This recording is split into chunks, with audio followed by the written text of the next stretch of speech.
자, 우리가 지난 시간에 배웠던 순서들을 보게 되면은, 자, 요소별로 원가 계산하는 거 내용들 배우셨고요. 그다음에 지난 시간에 부문별로 원가 계산하는 거 배우셨죠. 그다음에 이번에 세 번째로 보여드릴 것은 제품별로 부문별로 원가 계산하면서 좀 제품이 완성이 되게 되면 제가 말씀드렸던 것처럼 그 제품의 특성에 따라서 계산하는 방법이 여러분이 지금 전산 회계 1급에서는 개별원가 계산과 종합원가 계산을 배우고 전산 세무 2급에서는 결합원가 계산이라는 걸 배우게 될 텐데 그 중에서 여기 개별원가 계산하고 종합원가 계산에 대한 설명을 해 드리려고 한다는 거죠. 그러면 이도 이렇게 해서 카피를 해버리면 되겠죠. 그래서 여기 항목을 이렇게 써놓기는 했는데 좀 밑으로 쭉 내리고요. 포맷을 좀 맞춰야겠지. 크네.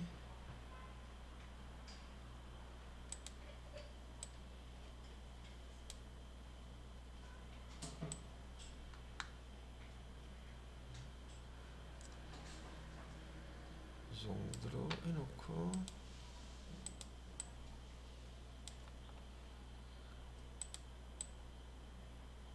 이렇게 하면 아까 그 자리로 다시 갈 필요 없죠.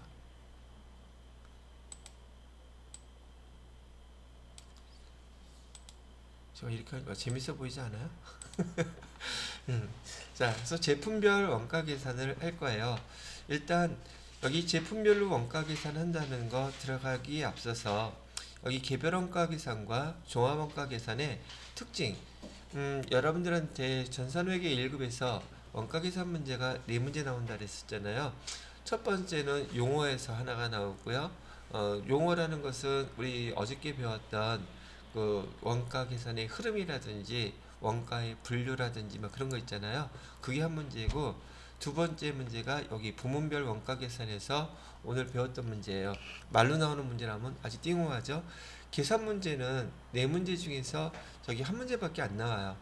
근데 대부분 아까 배우셨던 그 직접 배분법이라든지 부문별 그 원가 계산하는 거 거기 나온다든지, 아니면 어저께 배우셨던 그 제공품 규정에서 그 저기 단기 총 제조 원가에 관련된 거 그 흐름 거기서 나온다든지 나오는데, 하여튼 요즘 흐름은 제일 마지막에 여기 제품별 원가 계산에서 여기서 두 문제가 나와요.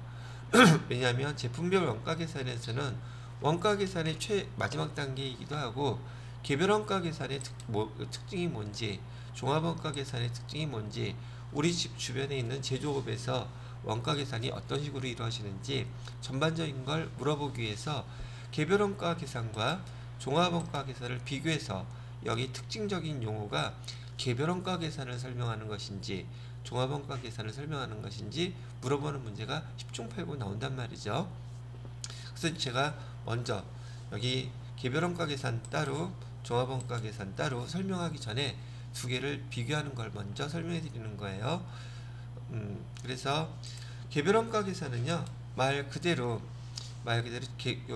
원가 계산할 때 제품별로 계산할 수 있다는 뜻이에요. 생산 형태의 특징을 보게 되면 얘는 품종이 여러 개가 있다는 얘기고요. 왜? 따로따로 만드는 거니까. 그 다음에 주문 생산에 의한 것이 보편적이고 소량 생산을 해요. 그래서 제가 예를 많이 들어드리는 게 조선업이에요. 지금 조선업은 우리가 전 세계 1등이라는 거 알고 계시죠? 배 만들 때 수만 척 해놓고 만들까요? 하루하루 만들까요? 하나씩 만들죠? 그럼 비행기 만들 때는요? 비행기도 수만 대 만드는 게 아니라 한 대 한 대씩 만들잖아요.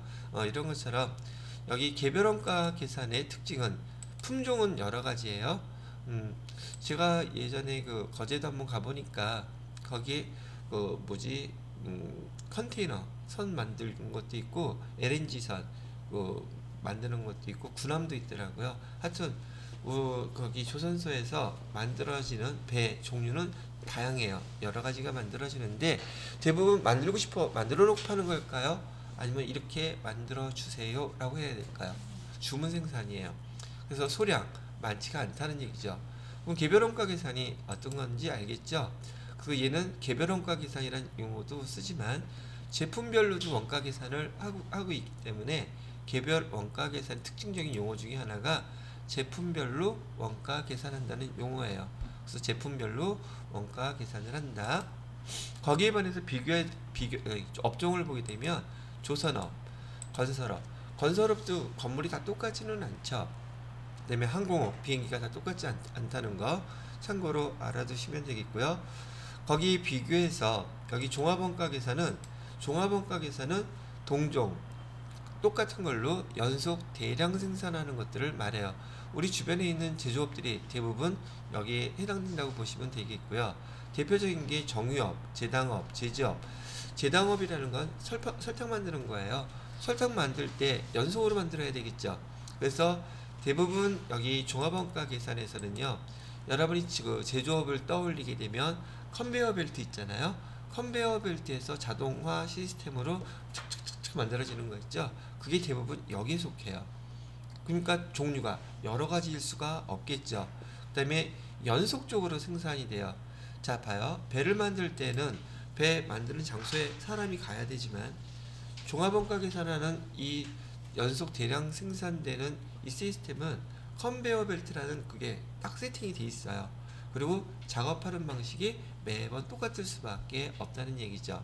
그래서 동종 연속 대량 생산이 된다는 얘기고, 제조업은 종이 만드는 건데, 여기 제조업이나 철강업이나 철판 같은 거 만들 때요, 생산되면 걔는 연속적으로 쭉 생산되고 한쪽에서 열심히 말고 있죠.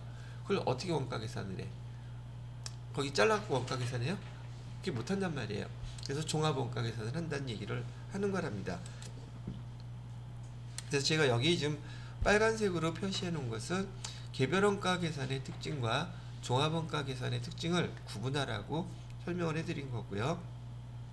자, 그다음에 세 번째 보시게 되면 제조 지시서라고 되어 있는데, 조선업인 경우에 배에서 한 부분을 만들었어요. 그럼 다음날 가서 또 만들어요? 거의 다 만들었는데? 아니죠. 즉 장소를 지정해줘요. 여기가 A라는 부분이 완성이 됐어요. 그럼 이번에는 B라는 부분. 그래서 여기 제조지시서라는 게 만들라고 오더 내는 것인데, 장소 한 군데가 완성이 됐으면 다른 장소 어디라고 지정을 해줘야 돼요. 그래서 이를 뭐라고 부르냐면 특정 제조 지시서라고 부르고요. 여기 종합원가 계산에서는 컨베이어 벨트 생각하면은 어저께도 그 과정을 통해서 제품이 만들어졌겠죠. 오늘은요? 뭐 다르게? 아니요, 똑같아요. 내일은요? 내일도 똑같아요. 그래서 저기 오늘 작업 어떻게 할까요? 그러면 어저께 하던 대로 계속해. 이게 끝이에요. 특정 제조지시서는요, 장소를 지정해 줘야지 돼요. 그래서 어디서 오늘은 작업하세요. 그냥 하는 게 아니라 뭐 주고서 하라고 하겠죠. 그래서 특정 제조 지시서냐, 계속 제조 지시서냐, 요거만 갖고서도 아, 개별 원가 계산이구나, 종합 원가 계산이구나 구분할 수 있겠죠. 이해되셨나요? 자, 그 다음에 밑에 계산 방법이라든지 핵심 과제라는 요 밑에 있는 용어들은 여러분들이 설명을 들어야지 이해가 될 것이기 때문에 요거 좀 이따 설명하기로 하고요. 그 다음에 개별 원가 계산하고 종합 원가 계산하고 정확성을 물어보는데요. 자, 우리가 배를 만들었어요. 배는 한 척이죠. 그럼 거기에 들어간 원가 계산하는 거하고요. 그 다음에 아까 말씀드렸던 그 설탕가루 한 알당 원가 계산하는 거하고, 얘는 저기 제당업 같은 경우에는 설탕가루 한 알갱이 원가 계산하기가 힘들다 그랬죠. 그래서 예를 들어서 한 봉지 아니면 한 박스 단위당으로 걔를 몽창 모아가지고 단위별로 계산을 해요.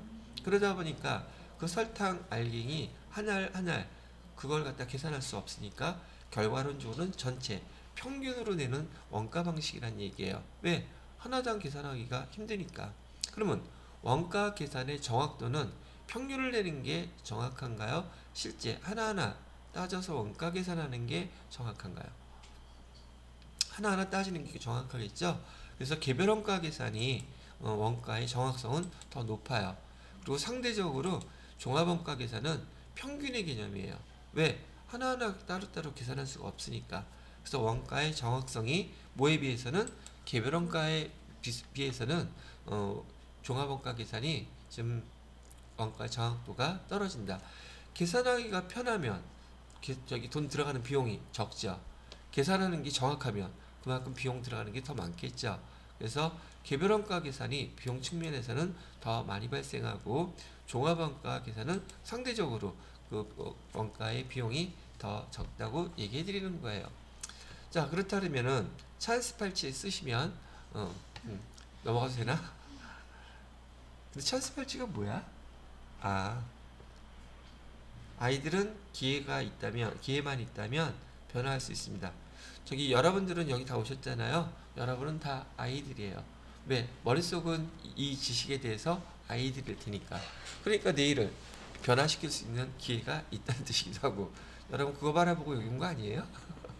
자, 그래서 여기 해당되는 개별원가 계산부터 요 밑에 있던 내용들 이해하시게끔 설명을 한번 해보도록 할게요.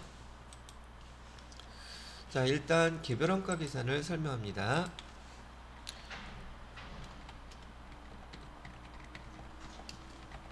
자, 개별 원가 계산은 제가 주로 많이 예를 들은 게 조선업이라고 말씀을 드렸었어요. 자, 조선업이면 뭐가 등장해야 되냐면 이것도 나중에 되면은 여기 배 그림 갖다 놓고 할지도 몰라요. 지금 해도 되는데 시간이 없으니까. 자, 이가 우리가 만드는 배예요. 제가 거제도에 가보니까 이 배 있잖아요. 높이는 15층 높이에요, 아파트. 그 다음에 길이는 수백 미터, 300~400m 정도 되니까 엄청 크다는 얘기죠. 그리고 요 중간에 여기 올라가게끔 하는 사다리도 있고 엘리베이터도 있어요. 그리고 여기 중간중간에 이를 갖다 일단 잘라 놓을게요. 그냥 이해하기 편하라고 3등분만 하겠습니다. 근데 이 배 만들 때 있잖아요. 보통 제가 세봤어. 컨테이너서 만들 때 세봤더니 22조각 내더라고요. 22개를 각기 땅에서 육지에서 공장에서 다 따로따로 만든 다음에 걔를 조립하는 거예요. 그리고 그 조립된 부분을 다 봉합하는 거거든요. 그러면 이렇게 배 형태가 나오겠죠. 그리고 여기 중간중간에 여기 인전 작업하기 위해서 들어가는 문들이 이렇게 있어요. 몇 개가 있냐고요? 수십 개가 있더라고요. 그리고 여기 배 하나에서 근무하시는 분들이 몇 명이나 될까 대충 어림잡아 생각했더니 10,000명이 넘어. 이 배 안에 들어가서 작업하는 사람들이. 그리고 거기 배를 만드는 조선서, 현대조선이나 삼성중공업이나 대우중공업이나 말할 거 없이 걔네들 다 똑같이 거기에 직원들은 대부분 관리 직원들이고요. 여기 들어가서 일하는 사람들은 협력업체 직원들이에요. 그럼 협력업체에서도 배관을 담당하는 회사가 있을 것이고 하여튼 되게 많더라고요. 그래서 이제 아침에 여기 올라가서 쭉 들어가서 이제 작업들을 하기 시작하는데 편의상 제가 이 일을 A라고 지난번에 교장 선생님한테 여기 학교 교수님한테 꾸지람 들었어. 영어 썼다고. 한글날이 지난 지가 언젠데 그래서 뭐 쓰면 안 돼요? 우리 국제화 시대에 그렇게 하려다가 교수님 얘기하면 조용히 네 그래야죠. 안 그러면 싫어하실 것 같아. 자, 이렇게 세 개로만 나눠 놓았어요. 그러면 여기 들어가서 작업을 하게 된다 그러면은 이 작업에 들어가기에 앞서서 작업팀한테 오늘 작업하라는 작업 제조 지시서 이걸 갖다가 다 반장급이나 이런 사람들한테 나누어 줘요. 여기 이렇게 나누어 놨다고 치고요. 여기다가 아까 말씀드렸던 얘를 작업 제조 지시서라고 이렇게 얘기를 하는 거예요. 그래서 여기 A라는 데서 작업하라고 그랬다는데 이렇게 작업을 할 때 여기 밑에 보면은 원가 집계표라는 게 있어요. 이 안에 제조지시 안에 원가 집계표가 있는데 이 원가 집계표에는 직접 우리 배웠던 용어죠. 재료비 원가를 짓게 해야 되니까 또 뭐도 있다? 직접 노무비 또 뭐도 있어요? 제조 간접비 이렇게 나뉘어져 있단 말이에요. 그런데 이 원가집계표라는 용어도 개별원가 계산에서 사용하는 특징적인 용어예요. 종합원가 계산에서는 원가집계표라는 용어 사용하지 않습니다. 그래서 여기 용어도 하나 기억해 두시라고 원가집계표에다가 집계를 하게 되는데 지금 여기 작업을 하러 들어가는 여기 업체가 있다고 치면 우선 작업을 하러 들어가는 인원이 있어야 되겠죠. 몇 시서부터 몇 시까지 몇 명이 작업했다고 기록해 놓는 거예요. 그러면 작업하기 위해서 들어가는 사람들한테 월급 줘야 되잖아요. 그 월급은 여기 제표를 만들기 위해서 투입된 인원이니 얘는 직접 농업이라고 부를 수 있겠죠. 추적이 가능하니까. 그래서 여기 인원이 먼저 몇 명인지 그 다음에 몇 시간을 작업했는지 여기 직접 농업이라는 데다가 일일이 다 기록을 해요. 그 다음에 저기 사람만 들어가면 만들 수 있어요? 부품이 있어야 되잖아. 재료는 여기 배가 이렇게 만들어져 있잖아요. 그럼 야적장이라고 해가지고서 이 배에 들어가서 만들어야 될 부품이 이 야적장에 엄청나게 품목별로 쌓여져 있어요. 그거를 갖다가 여기 작업 제조 지시서에 있는 내용에 따라서 가지고 가서 근데 중공업이라는 말 뜻 자체가 너무너무 크잖아요. 여러분 나사의 볼트, 너트 아시죠? 우리가 아는 볼트, 너트는 요만한 거잖아. 근데 그건 볼트, 너트가 여기 거의 집 반만 해. 이런 어마어마한 배에 들어가야 되는 거니까. 근데 그거 손으로 낭짝 들어서 옮길 수 없죠. 뭐 사용해야 되겠어? 기중기 사용해요. 근데 그 볼트, 너트 같은 것들 아니면 배관도 그냥 어마무시하게 커요. 근데 그걸 이렇게 기중기로 옮기다가 바람에 등등한 이유로 흔들리잖아요. 거기에 사람이 잘못해서 끼면 어떻게 될 것 같아요? 완전히 파리 목숨이에요. 그래서 중공업에서 그렇게 위험하다고 하는 게 협착사고가 어마어마해요. 제가 거기 2주 동안 있었는데 불구하고 죽은 사람만 제가 4사람을 봤어요. 그만큼 위험하다는 얘기죠. 노타가 기울거나 흔들리거나 놓치거나 그러면 아작나는 거예요. 그냥 거기라서 그냥 왔어. 거기 생명이 진짜 파리 목숨이더라고요. 자, 그러다 보니까 이론 들어가는 것도 있고요. 여기 들어가서 작업을 하려면 그 여기서 지금 얘기하는 재료도 다 기록을 한단 말이죠. 그럼 여기서 배를 만들 때 기록을 하니까 여기 직접 농우비하고 직접 여기 재료비 얘네들은 그때그때 바로 다 집계가 되는 걸 알 수가 있겠죠. 직접 재료비, 직접 농우비는 작업을 하면서 여기다가 기재를 해놓기 때문에 그 금액이 얼마라는 걸 금방 알아요. 바로바로 알 수 있다는 얘기예요. 이해되시겠죠? 그래서 여기 직접 재료비하고 직접 농우비는 원가를 우리가 집계할 때 금액이 얼마라는 건 금방 알 수 있겠는데 문제는 뭐가 문제냐면 임무 제조 간접비가 문제예요. 제가 아까 말씀드렸던 것처럼 이 배에 들어가서 작업하는 모든 협력업체들은 자기네 인원이 들어가서 작업하고 부품 쓰고 등등한 것들을 다 바로 집계해서 뭐까지 알아야 돼요.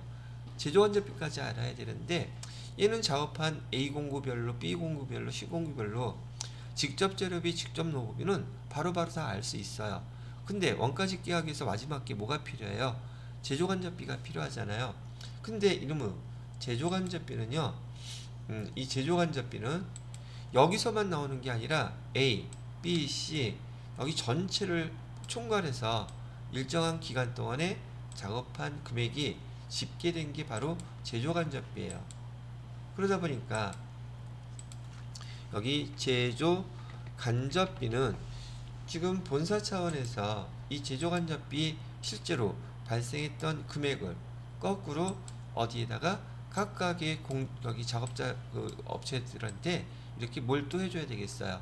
배부를 해줘야지 돼요. 그래야지 이게 완성이 되잖아요.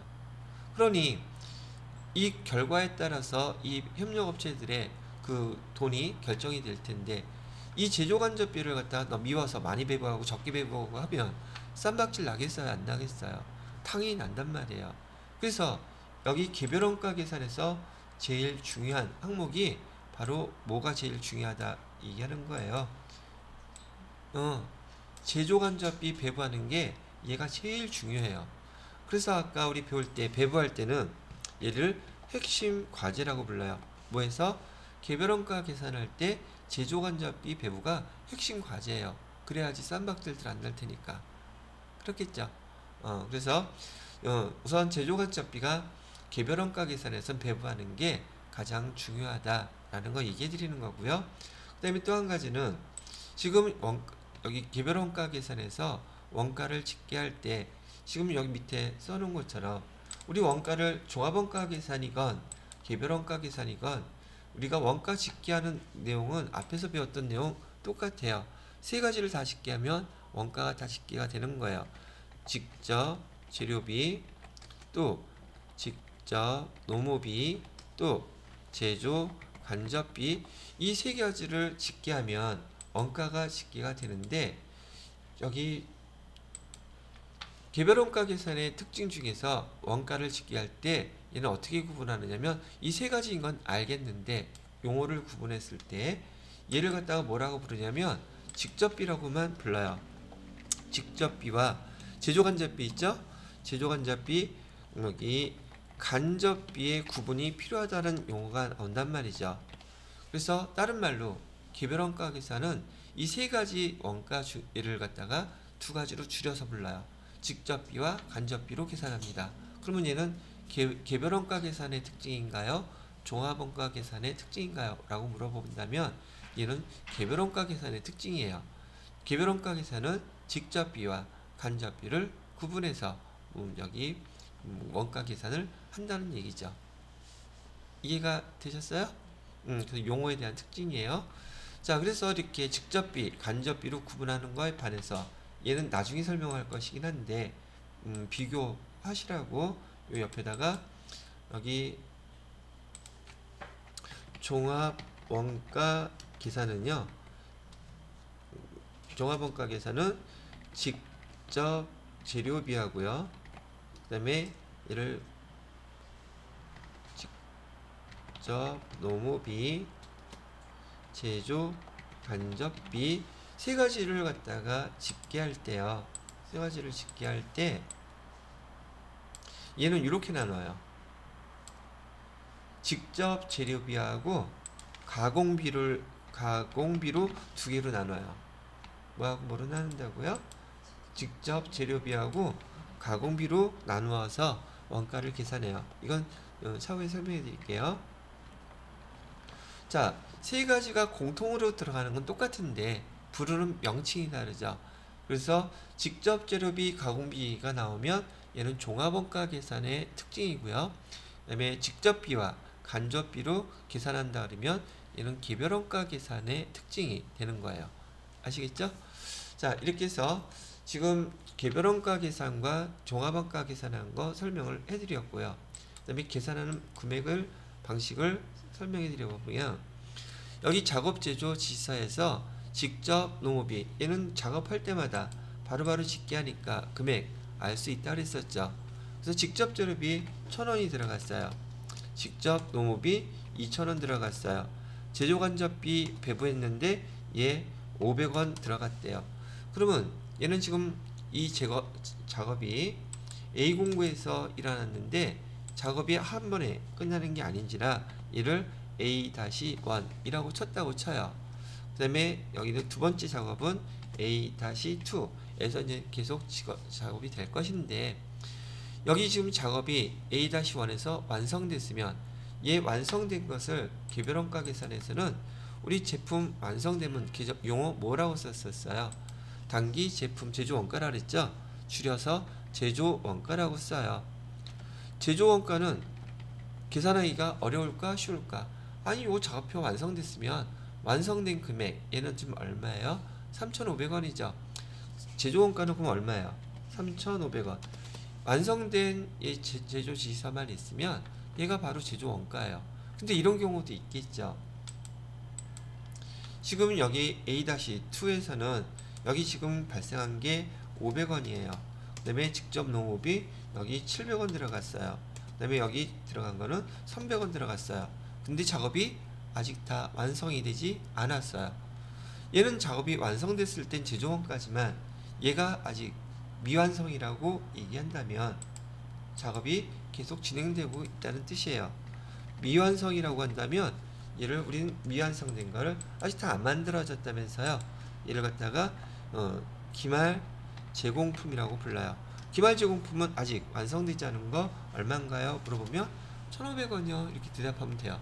그러니까 개별원가 계산에서는 제조원가와 기말 제공품 요 계산하는 게 되게 단순하게 계산이 되더라 이런 얘기예요. 왜? 완성이 그 작업이 완성이 됐는지 완성이 되지 않았는지 요것만 구분하면 될 테니까 말이죠. 이해되셨어요? 그래서 여기 지금 특징들을 갖다가 쭉 다 설명을 해 드린 겁니다. 자, 그 다음에 그러면 전 내용이 이런 식으로 진행된다는 걸 이해하셨으면 지금 여기 개별원가 계산에서는 핵심적으로 중요한 게 제조 간접비라 그랬죠. 그래서 시험 문제에도 주로 이제 나올 게 제조 간접비 배부에 대한 이 배부 문제예요. 그런데 지금 제조 간접비를 배부할 때요, 두 가지 방법이 있어요. 하나는 실제 배부하는 방법이 있고요. 또 하나는 예정 배부라는 게 있어요. 자, 실제 배부라는 건 뭐냐면 지금 이 배를 만드는데 계산하기 편하게 1년 걸린다고 가정을 할게요. 그러면 이 제조간접비가 실제 제조간접비가 얼마인지를 알려고 한다면 여기 써놓으면은 실제하고 그 밑에 제가 예정 두 가지를 사용하는데 제조간접비가 1년 동안 얼마 사용되는지 알려고 한다면 얘는 12월 달에나 가서 집계를 해야지 실제 발생한 금액이 얼마인지를 알겠죠. 그래서 여기 제조간접비까지가 계산이 돼서 여기 제조간접비 반영이 되어야지 매출원가가 나오겠죠. 그죠? 매출원가가 나와야지 손익계산서 나오겠죠. 그러면 보통 제조업에서 제조간접비 배부하는 방법을 12월 달까지 기다려서 얘를 사용한다면 12월 전에는 손익계산서 볼 수가 없다는 얘기죠. 그럼 실무에서 실제를 얘를 갖다 이렇게 기다렸다가 제조간접비를 배부할까?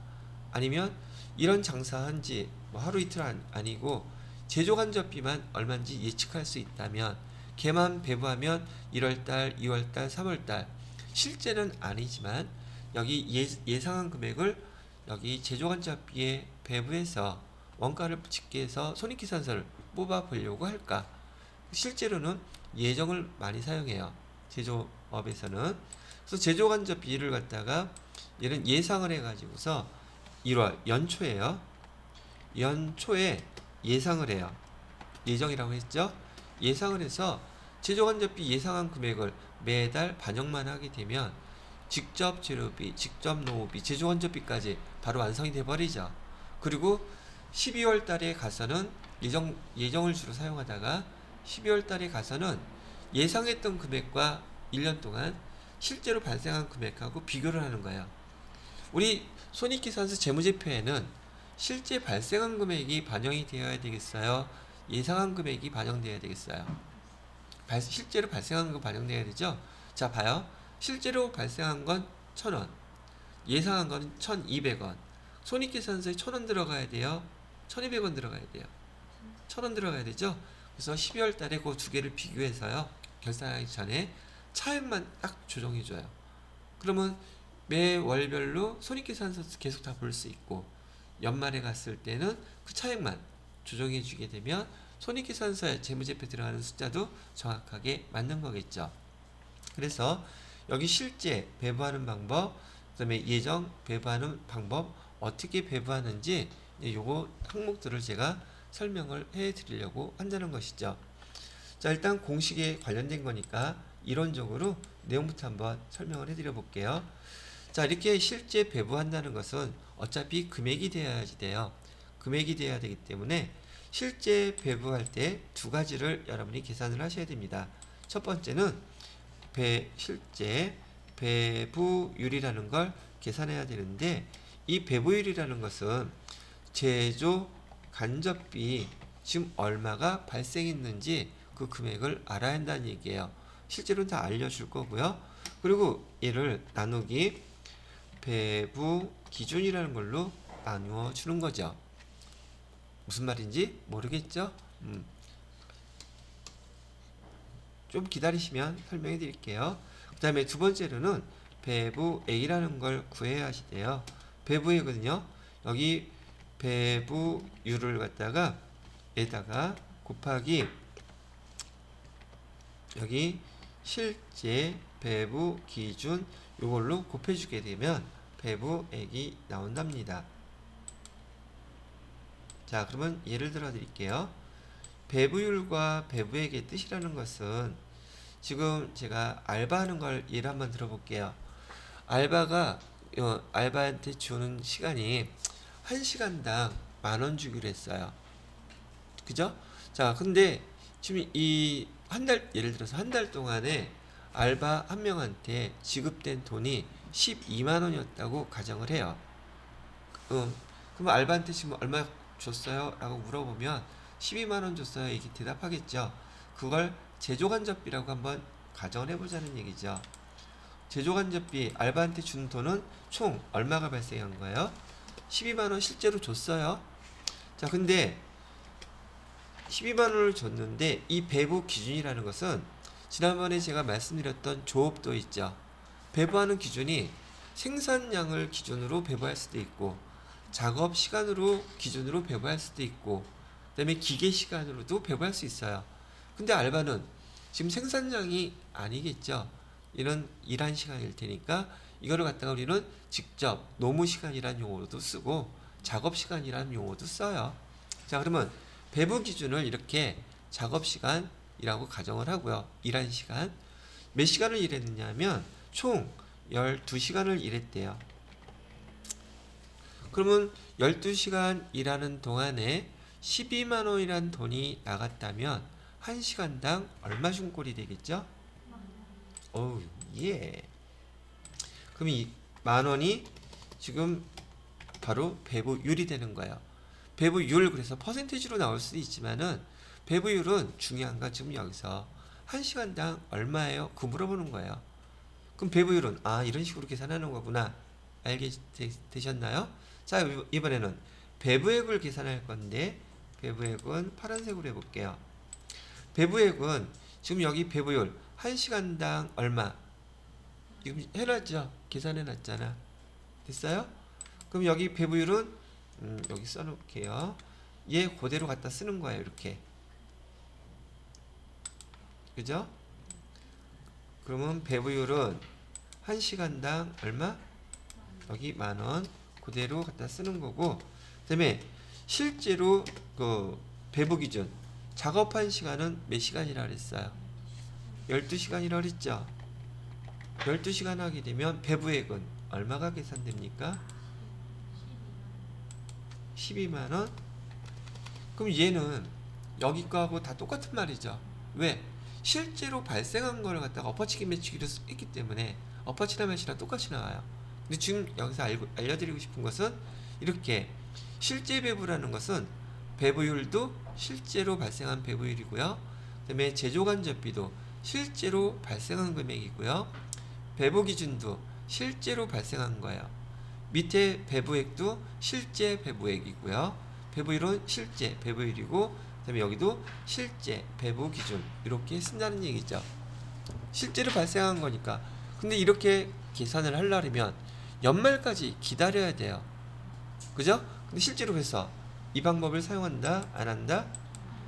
실제 배부는 연말까지 기다려야 되기 때문에 여기 업무에서는, 우리 실무에서는 이걸 사용하지 않아요.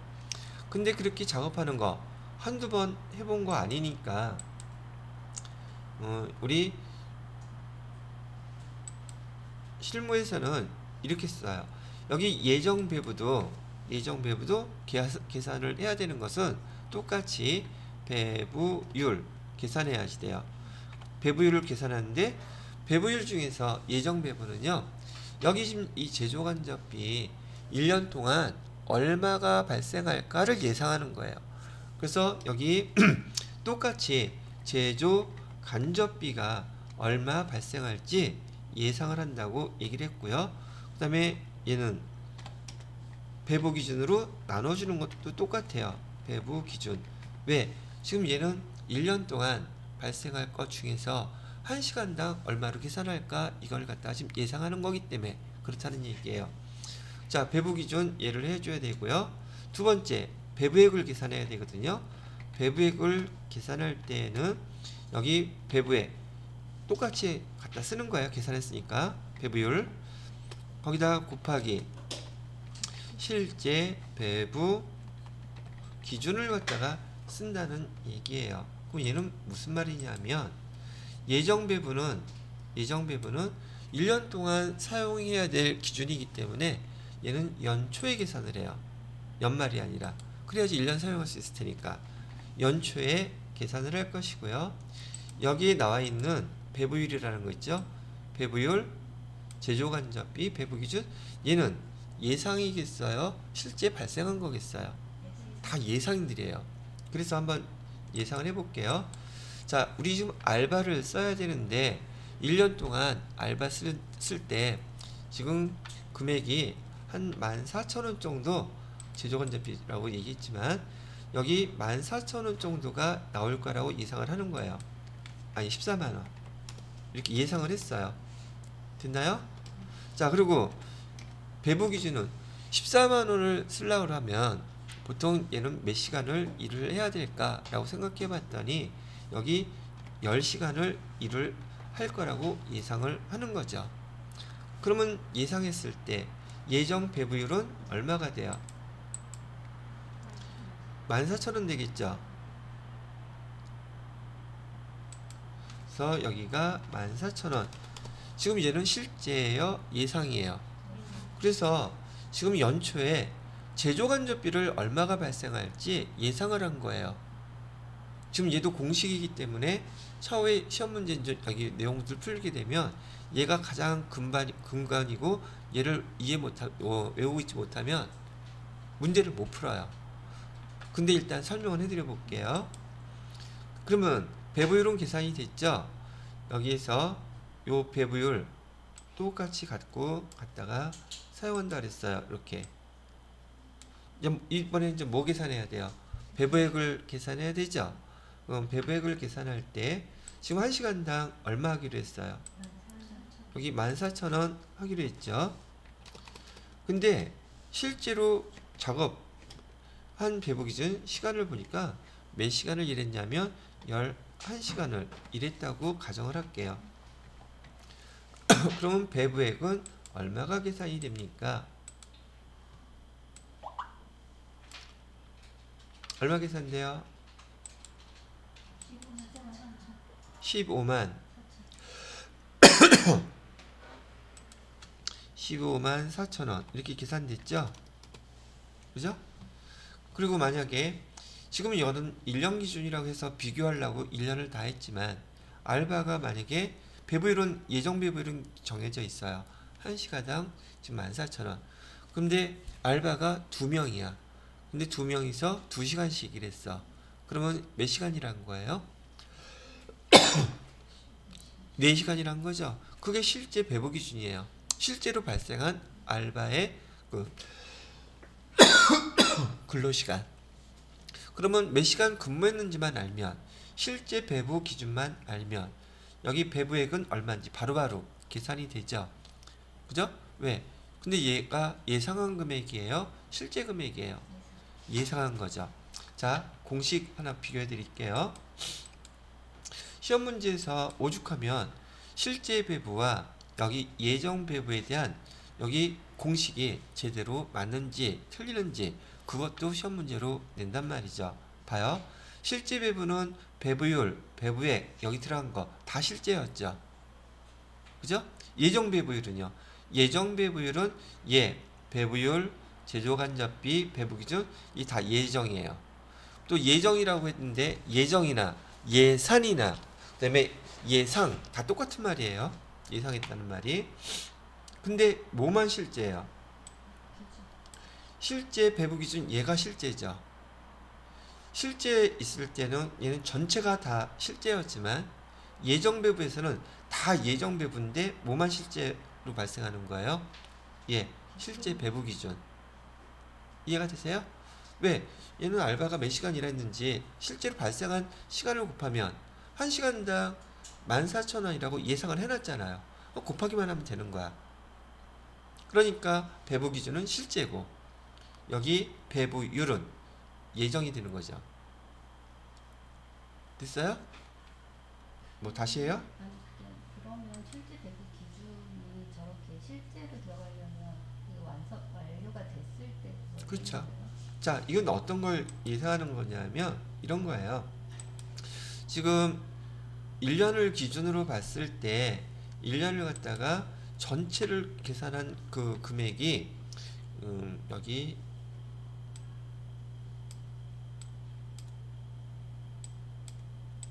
뭐 등등 나눠 놓고서요. 여기 시간을 2시간, 여기 3시간, 여기 4시간, 여기 1시간. 자, 1년을 여기가 1년이라고 볼게요. 그럼 실제 배부 기준 아까 12시간이네. 이렇게 하게 되면 얘가 실제로 발생한 시간들이에요. 다 합치면 여기 12시간 되죠. 근데 예상을 했던 예상은요. 이렇게 12시간을 계산한 게 아니라 여기 2시간, 여기 3시간, 여기 3시간, 여기 1시간, 여기 2시간 이렇게 예상을 했다는 말이에요. 그럼 이제 전체 시간은 몇 시간으로 예상한 거예요? 11시간을 예상한 거죠.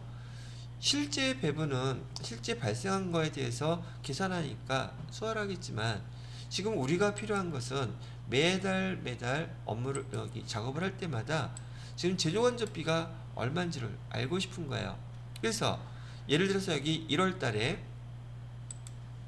2시간 발생했다 그러면 지금 예상했던 시간당 배부 예정 배부액은 얼마를 예상해놨어요? 14,000원 예상해놨으니까 바로 곱하면 제조간접비 얼마 금방 알 수 있죠. 그죠? 그 다음에 두 번째 얘 지금 3시간 발생했다면 3시간 곱하면 바로 나오죠. 즉 여기 예정 배부는 바로 이 배부율 예정 배부율을 계산하기 위해서 알기 위해서 계산을 해 놓은 것이고 그 다음에 뭐에다가 곱해주는 거예요? 이 배부액을 알고 싶을 때는 실제로 발생한 거에다가 곱하기만 하면 된다는 거. 이런 걸 알기 위해서 이걸 계산한 거예요. 그리고 맨 마지막 12월 달에는 어떻게 하면 된다? 실제 발생한 것과 그 다음에 예정한 것과 차이 금액만 싹 조정해주면 된다는 얘기예요. 그러면 그 조정해주는 거는 어떻게 조정해주느냐고요? 이렇게 조정해줘요. 억수로 복잡해서 여기다가 써놓을게요. 이 예정배부라는 문제하고요. 예정배부와 지금 제가 여기 그려드리는 건 세트로 한 세트로 기억하셔야지 돼요. 이렇게 하면 요 옆에 걸 지울게요. 이제 필요 없으니까.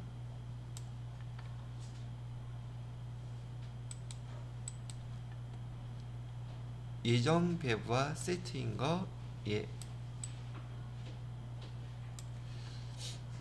이는 제공품 기정이랍니다. 제공품 기정이고요. 아니 쏘리 제공품이 아니라 제조간접비.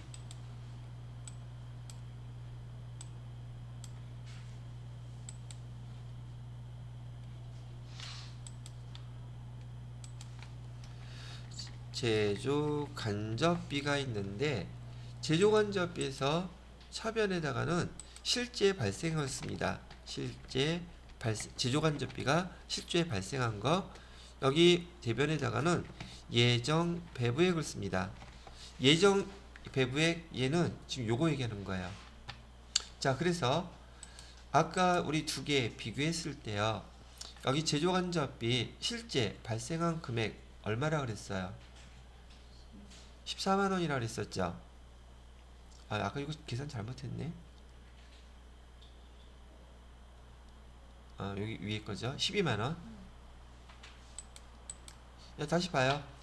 여기 실제 배부했을 때 실제 발생한 배부액 있잖아요. 얼마 나와 있어요?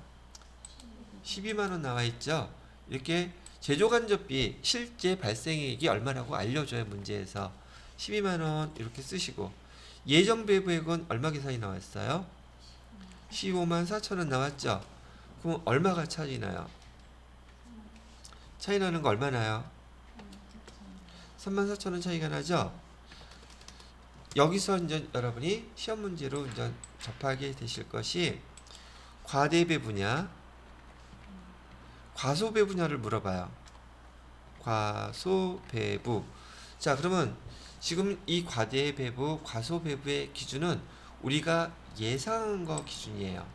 얘를 기준으로 우리 지금 예상한 거, 예정한 거 얼마 나왔어요? 그러면 실제 발생한 거하고 비교해서 예상을 많이 했어요? 적게 했어요? 많이 했죠? 그럼 과대배부겠어요? 과소배부겠어요? 과대배부 34,000원 이렇게 쓰는 거예요. 이해되셨어요? 근데 만약에 우리가 예상했던 예정배부액은 제가 지금 어떤 걸 설명한 거냐면 얘가 온 거라 그랬어요. 그죠? 근데 만약에 이 금액이 15만 4천 원이 아니라 여기 11만 원이었다고 가정을 해볼게요. 11만 원. 그럼 우리 예상한 금액이 실제 발생한 것보다 많아요? 적어요?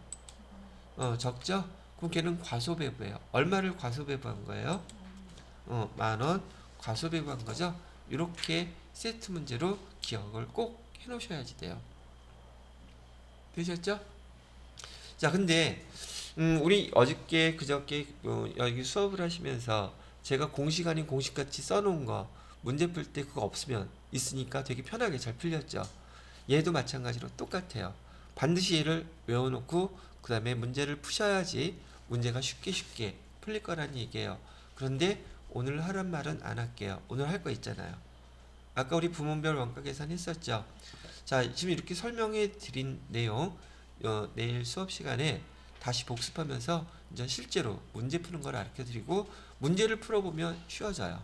근데 지금은 머리가 복잡하죠. 이해를 충분히 한답니다. 그래서 이렇게 계산하는 거 혹시 댁에서 복습하실 수 있다면 복습을 먼저 해보셔도 좋고요. 그 다음에 요거에 해당되는 걸로 내일 문제 풀면서 문제 3-4번 풀잖아요. 그럼 이 공식이 저절로 다 암기가 될 거예요. 왜? 문제 풀면서 자꾸 생각할 테니까. 자, 이거는 지우고, 이거 지워도 되겠죠?